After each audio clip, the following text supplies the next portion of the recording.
안녕하세요. 고단한 월급에서 고단한 투자로 이어지는 14년차 부동산 투자자 3위고단수입니다.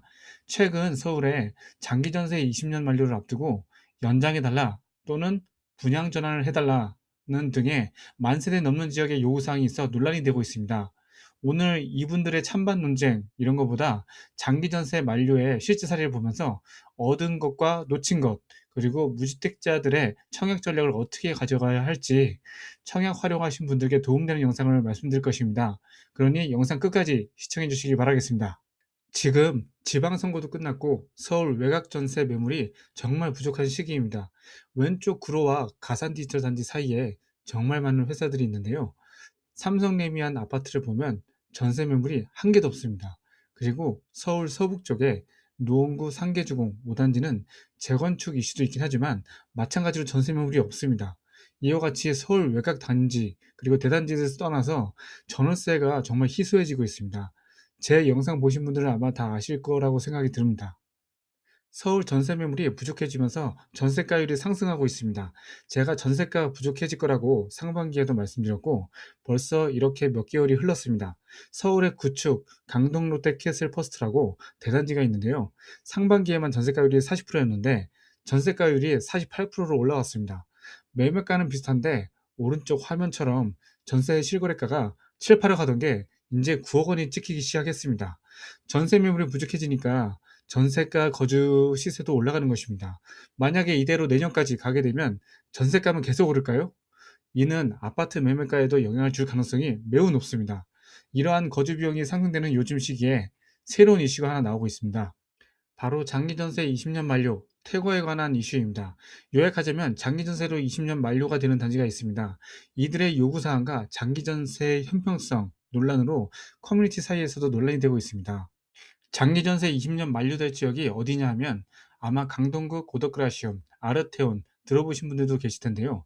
그 인근에 5호선 강일역 주변으로 강일 리버파크, 강일 리엠파크 대규모 단지들이 있습니다. 매매가는 12억 원에서 13억 원 정도, 그리고 전세가가 최근에 조금 더 오르는 폭이 있어서 7, 8억 원 정도 하고 있습니다만 이분들은 장기 전세로 3억 원에 살고 있고 이번에 만료가 되는 것입니다. 과연 이분들은 어떤 요구사항이 있는지 좀 제가 살펴보겠습니다.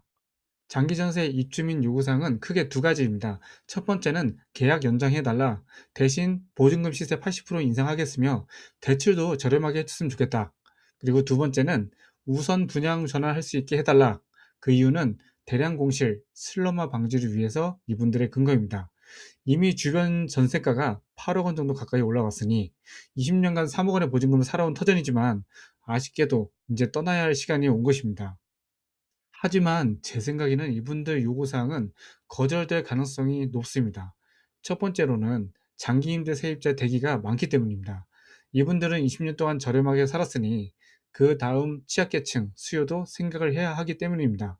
두 번째는 20년 살기로 계약했으면 종료되어야 하는데 과연 20년 넘겨서 계속 저렴하게 살 수 있도록 나라에서 해줄 것인지, 이거는 형평성 문제가 있기 때문에 공공임대가 여기뿐만 아니라 다른 지역도 많거든요. 하지만 이것 때문에 문제가 될 소지가 높습니다. 물론 아직 논란의 결론이 난 것은 아닙니다. 이분들이 과연 20년간 얼마나 저렴하게 살았는지 제가 20년 동안 혜택 본 기간을 산정해 봤습니다. 중간에 빨간색 보시면 7년, 7년, 6년 이렇게 총 20년을 저렴하게 살아온 기간을 나눠 봤습니다. 20년간 39억 원의 이자를 빌리지 않고 저렴하게 살아온 효과인데요. 그렇다면 20년간 39억 원의 은행에서 대출을 빌렸을 때 이자를 4% 계산해 보니까 1억 5,600만 원 이자 비용을 아낀 효과였습니다. 20년간 장기 전세에 살았지만 떠나야 하니 억울한 측면이 있긴 합니다. 하지만 혜택을 안 본 게 아니라 1억 5천만 원의 혜택을 본 분들이라는 것입니다. 제가 이렇게까지 분석하는 이유는 논란이 되는 단지의 찬반을 말씀드리려는 게 아닙니다. 앞으로 장기 전세를 고려하신 분들 또는 무주택자분들이 알아야 할 점이 있습니다. 장기 전세의 실제 사례를 보면 잃는 것과 그리고 놓친 것이 분명히 있습니다. 얻은 것은 20년간 1억 5천만 원의 비용을 절감을 했고 남들보다 저축을 더 할 기회가 있었습니다. 이전마다 임대계약 갱신하는 스트레스 받지 않고 안정감 있게 거주를 했었습니다. 그렇다면 놓친 건 또 있었습니다. 요즘 공공임대가 아닌 공공분양가를 보니까 2024년도 기준으로 2억 원 정도 저렴했습니다. 장기 전세 대신 공공 분양 신청을 했었더라면 2억 원 플러스 인플레이션 자산만큼 가격이 또 오르겠죠. 결국 그것을 누리지 못했습니다. 그래서 결국에는 그 기회를 선택하지 않은 것입니다. 앞에서 장기 전세 20년간 거주하신 분들의 분석은 마쳤습니다. 현재 무주택자분들이 내 집 마련과 투자로 청약 활용을 고려하실 분들이 계실 겁니다. 제가 분양과 공공임대 두 가지 정도로 말씀드려 보겠습니다. 먼저 분양과 공공임대 중 여러분은 무엇을 선택하실 건가요? 첫 번째 대안으로는 청약홈에 가셔서 분양에 관심 갖는 것입니다. 일반 직장인이나 적당한 소득을 낼 수 있는 분들은 무조건 해보시라고 말씀드립니다. 두 번째는 20대 혹은 사회초년생 또는 소득이 불안정하신 분들에게는 공공임대를 통해서 종잣돈을 모으는 데 주력하십시오. 그렇다고 10년, 20년 동안 거주하라는 의미가 아닙니다. 나머지는 뒤에서 더 말씀드리겠습니다. 첫 번째 대안으로 분양 노리실 분들 청약 사례를 말씀드립니다. 최근 김포시 김포골드 풍무역 초액세권에 호반 서밋 풍무2라고 분양을 했었습니다. 20평대가 10대 1 정도 결과가 나오고 큰 평수는 5대 1 정도 됩니다. 청약 자격만 되고 신청할 수 있는데 당첨 경쟁률이 높은 편이 아닙니다. 그런데 분양가가 엄청 낮거나 하지는 않습니다만 사람들이 신청하는 이유가 있습니다. 적은 자금으로 2030년까지 4년 동안 계속 가져갈 수 있기 때문입니다. 요즘 같은 분위기를 보면은 4년 뒤 아파트 시세는 어떻게 될지 생각해 보시면 아시겠습니다. 두 번째 대안으로 공공임대 전략을 활용할 수 있습니다. 최근 LH 청약 홈페이지 가보시면 요즘 물량이 엄청 많습니다.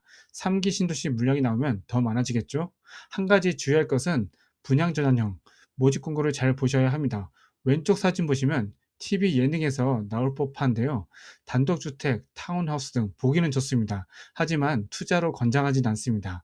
공공임대에서 경제적으로 힘들고 소득이 조금 약하다 하시는 분들은 공공임대를 통해서 종잣돈 모으는 발판으로 활용하시기 바랍니다. 지금 서울은 전세 대란이 심해지고 있습니다. 하지만 당분간 서울은 공급이 거의 없고 오히려 수도권 쪽은 계속 나올 것입니다. 무주택자분들은 가능하면 분양 물량에 관심 가지셔서 내 집 마련과 동시에 인플레이션 탑승하는 아파트를 취득하시기 바랍니다. 종잣돈이 부족하거나 취약계층 분들은 저렴하고 안정적인 거주를 위해서 장기 전세나 공공임대에 신청을 하시기 바랍니다. 다만 경제적인 발판 또는 종잣돈 모으는 역할로 활용하시되 20년 동안 계속 거주는 노후에 도움되지 않는다는 것 꼭 아셔야 합니다. 여러분의 내 집 마련 또는 경제적인 성장을 응원하겠습니다. 혹시 3억 원 이내 종잣돈으로 수도권 투자를 하실 분들은 3억 원으로 9억 원 아파트 갭 투자 영상을 참고하시면 도움이 되실 겁니다. 구독과 좋아요 부탁드리겠습니다. 이상 14년차 부동산 투자자 3위고 단수였습니다. 감사합니다. 안녕하세요. 부동산 투자자 3위고 단수입니다. 구독과 좋아요 아시죠?